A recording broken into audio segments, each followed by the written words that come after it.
Good morning students. આપણે જૈવ વિવિધતા અને સંરક્ષણના આજના વિડીયોની અંદર બાકીનો જે ભાગ હવે છે આજે પૂરો કરીએ છીએ. બેટા થોડી માહિતી લઈએ. જૈવ વિવિધતાનું સંરક્ષણ કરવા માટેના પ્રયત્નો, એના માટે વર્લ્ડ લેવલે અને આપણા દેશ લેવલે સંરક્ષણવિદો અને પ્રકૃતિવિદો જે પ્રયત્ન કરી રહ્યા છે એના અભિગમો, એમના પ્રયાસો, એની થોડી માહિતી આપણે લઈશું. આગળના વિડીયોની અંદર આપણે જીવ સંરક્ષણના બચાવવા માટેના અભિગમોની થોડી ચર્ચા કરી હતી કે ભાઈ જૈવ વિવિધતાને બચાવવા માટેના અભિગમો બે છે: સ્વસ્થાન સંરક્ષણ અને નવસ્થાન સંરક્ષણ. ઓકે,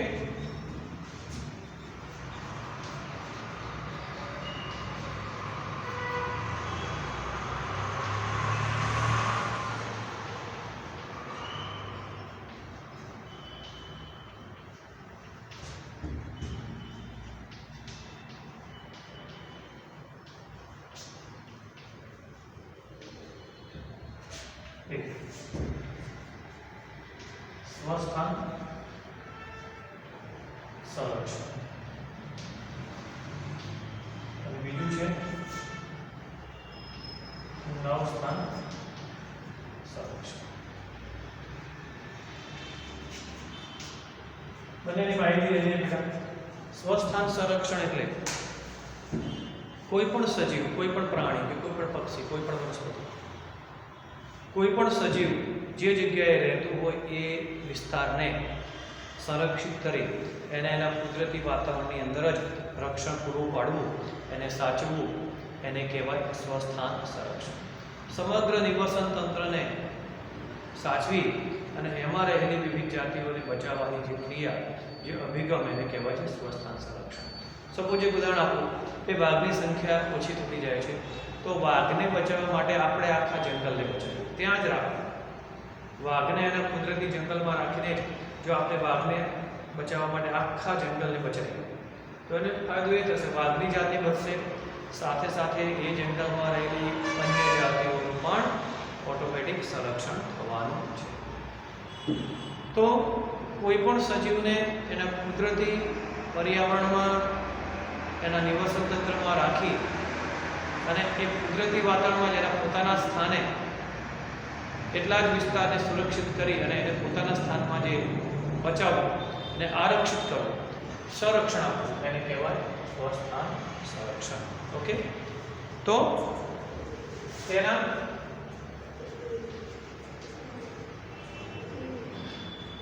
કુદરતી વાતાવરણ કે પર્યાવરણમાં રાખી સમગ્ર વિસ્તાર એટલે નિવસન તંત્ર કે પોતે જ્યાં રહેતા હોય જંગલ સમજો. ઓકે, સમગ્ર વિસ્તારને આરક્ષિત કરવું એને કહેવાય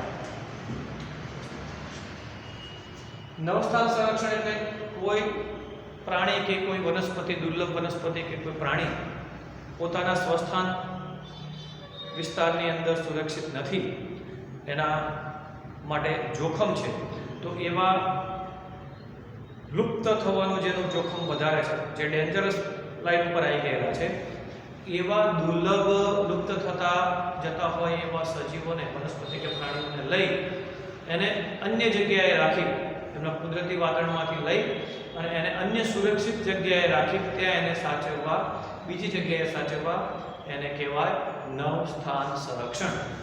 ઓકે, કોઈ દુર્લભ વનસ્પતિ કે પ્રાણીને તેના કુદરતી વિસ્તારમાંથી મેળવી ને અન્ય સુરક્ષિત સ્થાનમાં રાખવામાં આવે એને કહેવાય નવસ્થાન સંરક્ષણ. બંનેની થોડી ચર્ચા કરીએ. વિકાસ અને સંરક્ષણ એક બહુ જ અગત્યનો મુદ્દો છે માનવજાત માટે કે ભાઈ સંરક્ષણ જાતિઓનું થશે તો વિકાસ ઓટોમેટિક મનુષ્યનો અને દેશનો થશે. આમ છતાં ઘણા રાષ્ટ્રો ઉપેક્ષા કરે છે જૈવ વિવિધતાને સાચવવાની, જે બરોબર નથી. તેમ છતાં ઘણા સંરક્ષણવાદીઓ, પ્રકૃતિ પ્રેમીઓ આ જૈવ વિવિધતાને સંરક્ષણ કરવા માટેના બીડા ઝડપ્યા છે, અભિગમો પાડ્યા છે.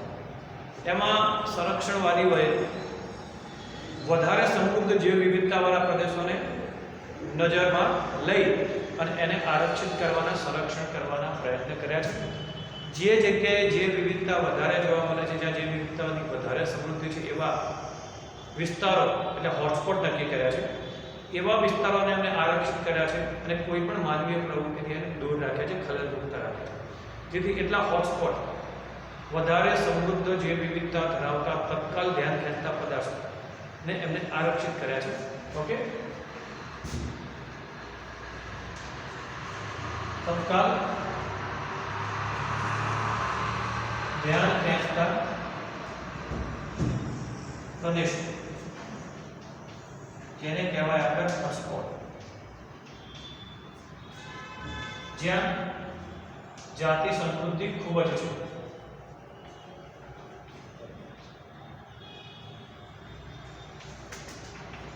એવા હોટસ્પોટ નક્કી કરી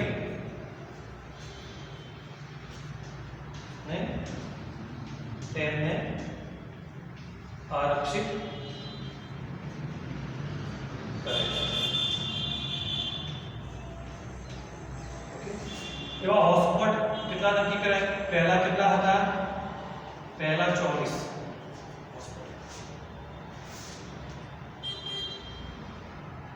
ઓકે, 25 તો પહેલા 25 એવા હોટસ્પોટ હતા, વત્તા એમાં 9 બીજા ઉમેર્યા છે, 9 નવા છે.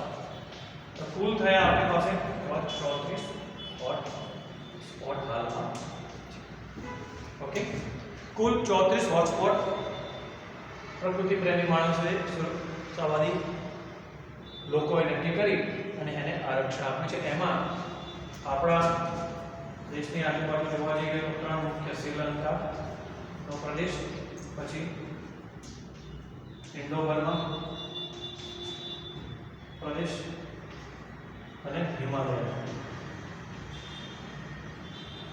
પ્રદેશોનો પણ એ 34માં સમાવેશ થાય છે. તો શ્રીલંકા, ઇન્ડો-બર્મા બોર્ડર અને હિમાલયન પ્રદેશોમાં પણ, જેમાં આપણા દેશની ઘણી બધી જાતિ વિવિધતા ત્યાં સચવાઈ છે અથવા એનું સંરક્ષણ થઈ રહ્યું છે. તો આ રીતે હોટસ્પોટ નક્કી કરી અને એને સાચવવાનું છે. આ ઉપરાંત જે તે દેશની ગવર્મેન્ટ દ્વારા કે વિશ્વ પર્યાવરણીય વાદો દ્વારા રાષ્ટ્રીય ઉદ્યાનો, અભયારણ્યો, આરક્ષિત પ્રદેશો નક્કી કરવામાં આવે છે, બનાવવામાં આવે છે જે તે પોતાના દેશમાં, કે ભાઈ રાષ્ટ્રીય ઉદ્યાનો બનાવવામાં આવે, અભયારણ્યો જે તે વિસ્તારને સુરક્ષિત કરવામાં આવે, જ્યાં જે તે ચોક્કસ જે તે પ્રદેશની અંદર, જેમ કે આપણા ગુજરાતમાં જાંબુ ઘોડા રીસ માટેનું એક અભયારણ્ય છે, સરસ મજાનું. ક્યારેક જવાનું થાય બરાબર તો પરમિશન લઈને જવું અને ખલેલ પાડ્યા વગર ત્યાં જોવું, તો ત્યાં તમને રીંછ પણ જોવા મળે ને ઘણી બધી દુર્લભ વનસ્પતિઓ ત્યાં. બહુ સરસ મજાનો પ્લેસ છે, પિકનિકની સાથે તમને સ્ટડી બી થઈ શકે છે. તો આવા ચોક્કસ અભયારણ્યો નક્કી કરી, કોઈ રાષ્ટ્રીય ઉદ્યાનો નક્કી કરવામાં આવે, કોઈ વિસ્તારને આરક્ષિત કરી દેવામાં આવે, તો આવા દેશ લેવલે પણ આવા પ્રદેશો અથવા વિસ્તારો નક્કી કરી અને ત્યાં માનવ ખલનથી એને મુક્ત રાખી અને જે તે દુર્લભ વનસ્પતિ અને પ્રાણીઓનું એ વિસ્તારમાં સંરક્ષણ કરવામાં આવે છે અને સાચવવામાં આવે છે. ઓકે, તો ઘણા બધા આરક્ષિત વિસ્તારો,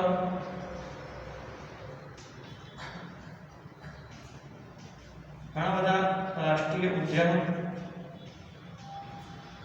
ઘણા બધા અભયારણ્યો બનાવવામાં આવે છે અને એ રીતે એને નક્કી કરવામાં આવે છે. આપણા દેશની વાત કરીએ તો આરક્ષિત વિસ્તારો 14 જેટલા છે,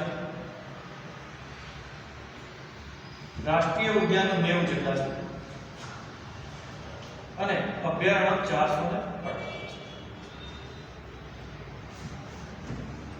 તો આ રીતે આરક્ષિત વિસ્તારો, રાષ્ટ્રીય ઉદ્યાનો, અભયારણ્યો બનાવી અને એ વિસ્તારની અંદર કોઈ પણ ખલેલ બંધ કરી અને ત્યાં રહેલી જાતિઓને જૈવ વિવિધતાને સાચવવાનો એક ઉમદા પ્રયત્ન જે તે દેશ દ્વારા અથવા તો જે તે વિસ્તારના માણસો દ્વારા, અધિકારીઓ દ્વારા એક સરસ થઈ રહ્યો છે. એ વૃક્ષારોપણ છે. એક તો ગવર્નમેન્ટ દ્વારા, સરકાર દ્વારા વિશ્વ લેવલે કે રાષ્ટ્રીય લેવલે જે આવા બધા ઉમદા કાર્ય થાય છે, દેટ ઇઝ ગુડ. બટ માનવ દ્વારા પણ ઘણીવાર આ જૈવ વિવિધતાને, વનસ્પતિ અને પ્રાણીઓને એક ધાર્મિક મહત્વ આપી, સાંસ્કૃતિક મહત્વ આપી, માનવ જીવન સાથે જોડીને પણ એનું આરક્ષણ કરવાનો પ્રયત્ન થાય છે. બરાબર છે. ઘણા બધા એવા પ્રાણીઓ છે જે આપણા દેશમાં પવિત્ર ગણાય છે અને ધાર્મિકતા સાથે સાંકળેલા છે, જેમ કે હાથી ગણપતિનું સ્વરૂપ માનીને એની પૂજા કરવામાં આવે છે, જેથી શિકાર થવાથી અટકી શકાય. વાઘ, બરાબર, સિંહ, મોર કાર્તિકેયનું વાહન ગણવામાં આવે છે. બરાબર છે. તો આવા આપણા દેશમાં જુઓ તો દરેક દેવને એક એક વાહન ભાઈ. ઉંદર ગણપતિનું વાહન, તો ઉંદરને આપણે ન મારીએ, સ્વાભાવિક છે, ભાઈ ગણપતિનું વાહન છે. બરાબર ને? મોરને ન મારીએ, રાષ્ટ્રીય પક્ષી જાહેર કર્યો છે બચાવવા માટે. સાથે સાથે કાર્તિકેયનું વાહન છે, એને ન મારવામાં આવે. બરાબર છે. તો આ રીતે એને ધાર્મિક મહત્વ આપી અને એને સાચવવાનો મનુષ્ય દ્વારા એક ઉમદા પ્રયત્ન કરવામાં આવે છે. ઘણા વૃક્ષો, તમે 10મા ધોરણની અંદર ખેજર વૃક્ષનું, રાજસ્થાનની અંદર ખેજર અલી ગામમાં જે ખેજર વૃક્ષને રાજસ્થાનની અંદર પવિત્ર માનવામાં આવે છે, એને સાચવવા માટે ઘણા બધા માણસોએ પોતાના જીવનની પણ કુરબાની આપી દીધી. એ કિસ્સો તમે ભણી ચૂક્યા છો 10મા ધોરણમાં. તો આમ જે તે જંગલમાં રહેલા વૃક્ષોને આપણા દેશમાં તુલસીનું ખાસ મહત્વ. તુલસીને પૂજનીય ગણીએ છીએ, પીપળાને પૂજનીય ગણીએ છીએ, વડને પૂજનીય ગણીએ છીએ. તો એને ન કપાય, એને સાચવવો પડે. તો આ બાને આપણી જૈવ વિવિધતા શું થાય છે? આરક્ષિત થાય છે. તો આપણા દેશમાં એક આવો અમૂલ્ય વારસો, સાંસ્કૃતિક ધરોહરને નામે બેટા ખૂબ જ સચવાઈ રહ્યો છે. એના થોડા ઉદાહરણ જોઈએ તો મેઘાલયની અંદર ખાસી અને જેતિયા ટેકરી છે. બરાબર છે. મેઘાલયની અંદર ખાસી અને જેતિયા ટેકરી છે. હું તમને બોલી જાઉં છું ધીમે ધીમે, એટલે તમારે વારંવાર વિડીયો જોઈને લખવો તો લખી શકો, યાદ પણ રાખી શકો કે મેઘાલયની અંદર એક પ્રદેશ છે જેનું નામ છે જાતિ અને ખાસી નામની, જેતિયા અને ખાસી નામની ટેકરીઓ. જ્યાં રહેલા વિસ્તારને, જ્યાં રહેલા વૃક્ષોને લોકો પવિત્ર માને છે અને એને સાચવે છે. રાજસ્થાનની વાત કરીએ તો ખેજૂર ઉપર અરવલ્લીની જે ટેકરીઓ છે, તો અરવલ્લીની ટેકરીઓને એક ધાર્મિક મહત્વ છે. ત્યાં રહેલા વૃક્ષો, જંગલોનું પણ એક ધાર્મિક મહત્વ છે, જે ત્યાં એને શું કરવામાં આવે છે? એ રીતે એને ધાર્મિક મહત્વ આપીને સાચવવામાં આવે છે. એ રીતે કર્ણાટક અને મહારાષ્ટ્રના જે પશ્ચિમ ઘાટના પ્રદેશો છે, તો કર્ણાટક અને મહારાષ્ટ્રના પશ્ચિમ ઘાટના પ્રદેશોને પણ ધાર્મિક મહત્વ આપી એ જંગલને સાચવવામાં આવે છે. મધ્યપ્રદેશના સરગુના અને બસ્તર વિસ્તાર, મધ્યપ્રદેશના સરગુના અને બસ્તર વિસ્તારને પણ એના રહેલા જંગલો અને વૃક્ષોને એક પવિત્ર ધાર્મિક મહત્વ આપી અને એને પણ સાચવવામાં આવેલા છે. એ રીતે મેઘાલયના પણ ઘણી બધી જગ્યાએ જંગલો અને વિસ્તારોને પવિત્ર સ્થાન આપી, ધાર્મિક મહત્વ આપી આ રીતે સાચવવામાં આવે છે. તો કર્ણાટક, મેઘાલય, મહારાષ્ટ્ર, રાજસ્થાન, બરાબર છે. તો આવા પ્રદેશોની અંદર, જે તે વિસ્તારમાં, રાજસ્થાન, આવા પ્રદેશોમાં ચોક્કસ વિસ્તારનું ધાર્મિક મહત્વ આપે અને સંસ્કૃતિ સાથે જોડી અને એને બચાવવામાં આવે છે, એને ખલેલ વગર રાખવામાં આવે. તો પાપ ગણાય, અને ન મરાય, અને મારવાથી પાપ થાય, અને કાપવાથી પાપ થાય. આપણે પીપળાને મારતા નથી, તોડતા નથી, કે પીપળો એ ભગવાનનું સ્વરૂપ છે. ભગવાને ગીતામાં પણ કહ્યું છે, ગીતા બધા પડતા હોય જોજો કે વૃક્ષોમાં પીપળો હું છું. કૃષ્ણ ભગવાને ગીતામાં ઉપદેશ આપ્યો હતો ને મહાભારતના યુદ્ધમાં, કુરુક્ષેત્રના મેદાનની અંદર ધર્મજીવનની ઘણી બધી સમસ્યાઓ આપણને પણ જવાબ મળી રહી છે કે ભાઈ પીપળ હું છું, તો આપણે ન મારીએ. ત્યાં તો કૃષ્ણ ભગવાન આવા ધાર્મિક મહત્વ આપી અને પણ જે તે જગ્યાને અથવા તો જે તે વિસ્તારને અથવા તો એમાં રહેલા જંગલોને કે પ્રાણીઓને આપણે શું કરીએ છીએ? બચાવવાનો પ્રયત્ન કરીએ છીએ. બરાબર ને? આ રીતે. તો આ સ્વસ્થાન સંરક્ષણ કોને કહેવાય? સ્વસ્થાન સંરક્ષણ તાત્કાલિક ધ્યાન કરતા પ્રદેશોથી બચાવવામાં આવે છે. સ્વસ્થાન સંરક્ષણમાં આખા હોટસ્પોટ છે એ વાત કરી. આ ઉપરાંત આરક્ષિત વિસ્તારો, રાષ્ટ્રીય ઉદ્યાનો, અભયારણ્યો બચાવવામાં. આ ઉપરાંત મેં અત્યારે વાત કરી એમ ધાર્મિક અને સાંસ્કૃતિક મહત્વ દર્શાવીને આપણા દેશની વાત કરીએ તો આપણા દેશમાં જૈવ વિવિધતાને सांस्कृतिक महत्व आपीने पण तेનું સંરક્ષણ કરવામાં આવે છે. બરાબર, હમણાં બધા નામ બોલી ગયો, રાજસ્થાન, કર્ણાટક, મહારાષ્ટ્ર, મેઘાલય, બરાબર છે, મહારાષ્ટ્ર. તો ત્યાં કઈ જગ્યાએ કયો વિસ્તાર છે પણ આપણે જોઈએ.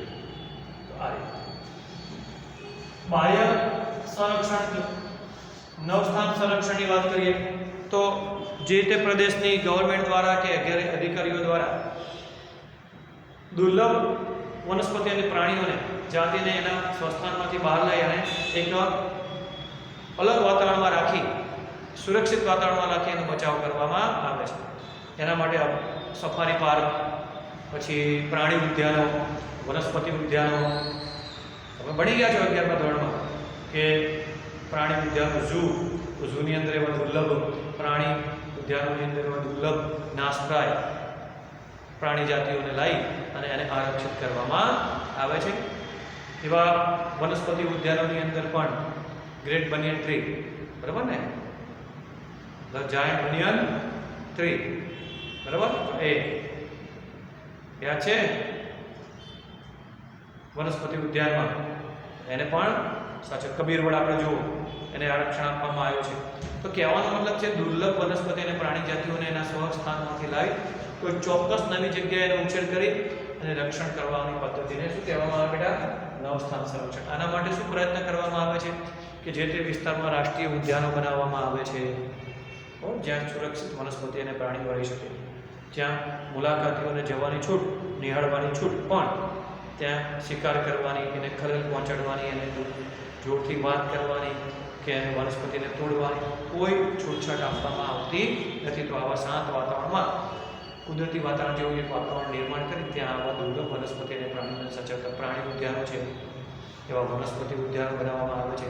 એવા ઘણા બધા સફારી પાર્ક પણ બનાવવામાં આવ્યા છે, જ્યાં આવા દુર્લભ વનસ્પતિ અને પ્રાણીઓને સાચવવામાં આવે છે.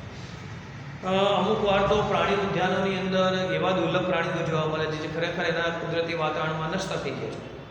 એવા ઘણા બધા પ્રાણીઓ છે જેના કુદરતી વાતાવરણમાં, કુદરતી જંગલમાં નષ્ટ થઈ જાય છે, પણ એ જાતિ પ્રાણી ઉદ્યાનોમાં અત્યાર સુધી પણ રહેલી છે, બચેલી છે અને અત્યારે આપણને જોવા મળે છે. ઓકે, તો નવસ્થાન સંરક્ષણ માટેના મુદ્દાઓ જોઈએ, બરાબર, આ કાઢીને હું થોડું લખું છું. ઓકે, એના માટે કારણ કે આપણે જનીન બેંક અને બીજ બેંકની પણ થોડી વાત કરવાની છે.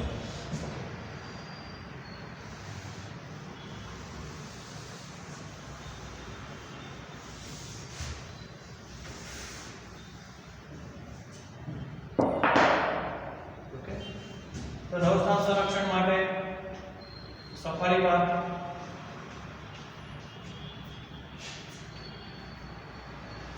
રાષ્ટ્રીય ઉદ્યાનો,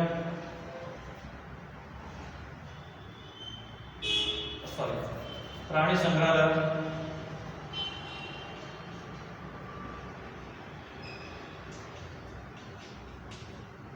વનસ્પતિ ઉદ્યાન,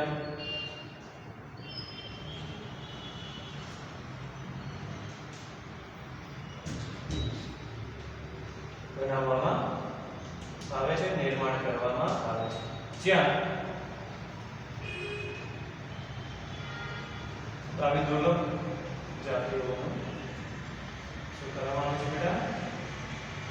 સંરક્ષણ કરવામાં. આ ઉપરાંત નવસ્થાન સંરક્ષણનું એક બીજું સરસ મજાનું પાસું જોઈએ તો જનીન બેંક.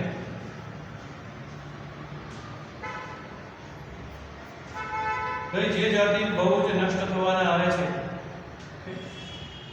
આપણે રેડ ડેટા બુકની અંદર આવી નાશપ્રાય જાતિઓની એક યાદી બનાવવામાં આવી છે. રેડ ડેટા બુક જેને કહેવામાં આવે છે, નાશપ્રાય જાતિઓની એક યાદી આપવામાં. જે જાતિ એના છેલ્લા સ્ટેજ ઉપર છે, જે નષ્ટ થવાની તૈયારી છે, એને ભવિષ્યમાં આપણે મેળવી શકીએ અને બચાવી શકીએ એટલા માટે જનીનને, જે એના જીન્સને, જનીનને સાચવવા માટેનો એક આદર્શ પ્રયત્ન કરવામાં આવે છે, જેમાં -196°C તાપમાને પ્રવાહી નાઇટ્રોજનની અંદર આ જનીનને ઠંડા વાતાવરણમાં કેટલું લેવાનું છે?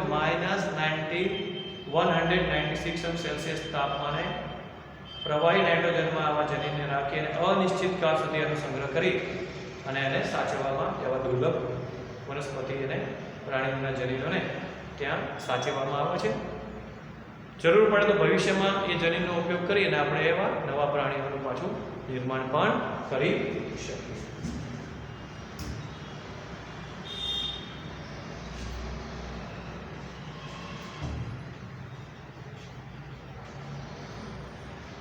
સાચો જનીનને, જેમાં શું કરવાનું છે? -196°C તાપમાને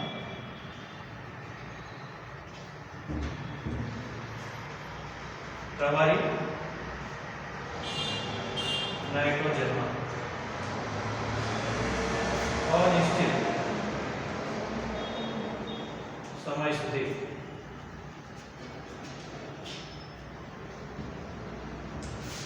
સાચવવામાં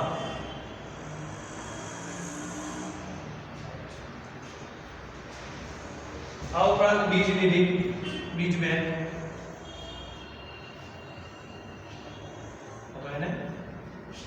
બીજ બેંક જેમ અહીંયા જનીનો સાચવવામાં આવે છે. અહીંયા દુર્લભ વનસ્પતિના બીજને એક ચોક્કસ વાતાવરણમાં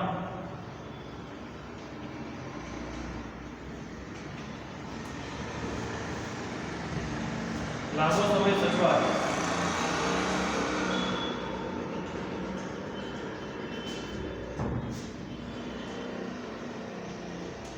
તે રીતે સંગ્રહ કરવામાં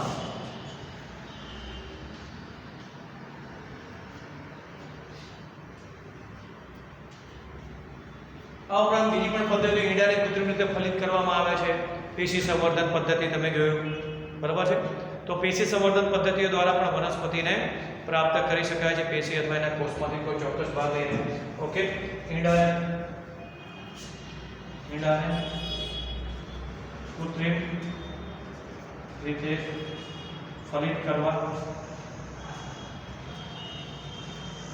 પેશી સંવર્ધન પદ્ધતિ, વનસ્પતિ માટે પેશી સંવર્ધન પદ્ધતિ વગેરે જેવા અનેક પ્રયત્ન કરી અને વનસ્પતિ અને પ્રાણીઓને જેમ બને તેમ એને સંરક્ષણ મળે, ભવિષ્યમાં એનું જીવન ટકી રહે તેવા આવા સ્વસ્થાન સંરક્ષણ અને જળસ્થાન સંરક્ષણ દ્વારા એમને સાચવવામાં આવે છે. જરા જોઈ લો.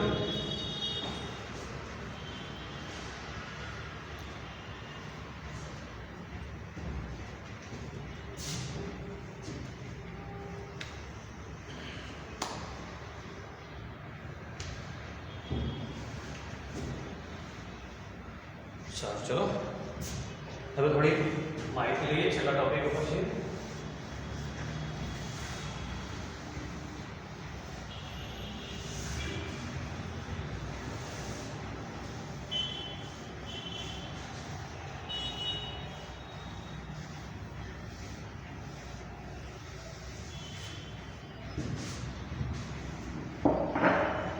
ઘણા બધા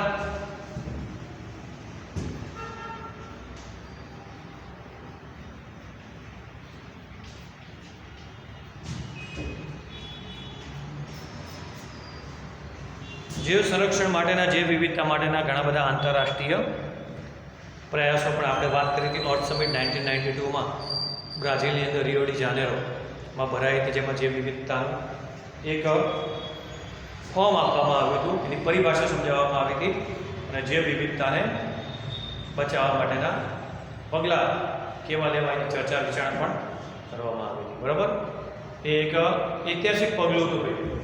1992 रियो डी जानेरो क्या ब्राजील में बराबर शू थे तो भाई आपने अर्थ समिट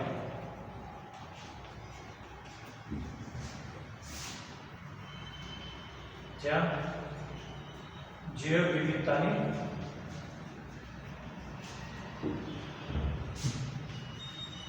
परिभाषा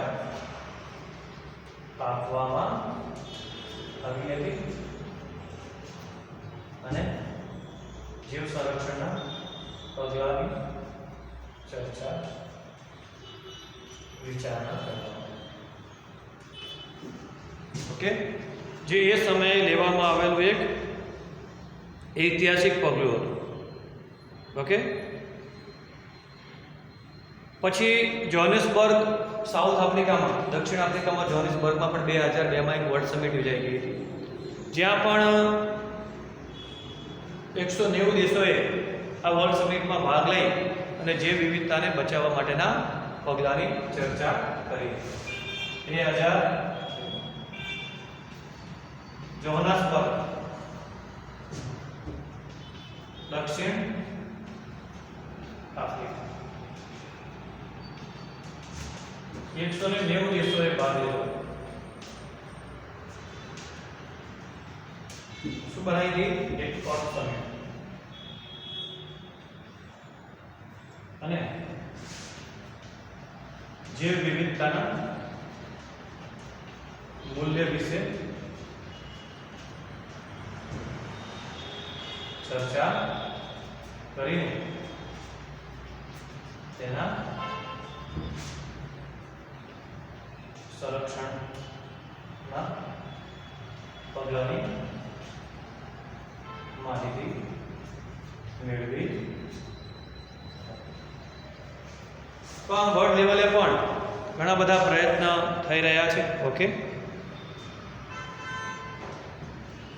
જે આવી અર્થ સમિટો દ્વારા વિવિધ વનસ્પતિ અને દુર્લભ પ્રાણીઓને બચાવવા માટે એટલે ટૂંકમાં જે વિવિધતાને બચાવવા માટેના એનું મૂલ્ય શું છે સાંસ્કૃતિક મૂલ્ય આર્થિક મૂલ્ય પર્યાવરણીય મૂલ્યની ચર્ચા કરવામાં આવે છે એને કઈ રીતે સાચવવા એના માટેના કેવા પગલાં લેવા કેવા કાયદા બનાવવા આ બધી માહિતીઓ ત્યાં લઈ અને એ લોકો પ્રયત્નશીલ છે જે એક સારી વાત છે તો આમ જે વિવિધતા માટે આંતરરાષ્ટ્રીય પ્રયત્ન અહીંયા આપણો પાઠ પૂરો થાય છે પણ આમ છતાં જોઈ લો ત્યાં સુધી હું તમને અમુક ડેઝ જે તમારે આઈ થિંક કામમાં આવે બરાબર છે એ હું તમને આપવાનો પ્રયત્ન કરું છું ઓકે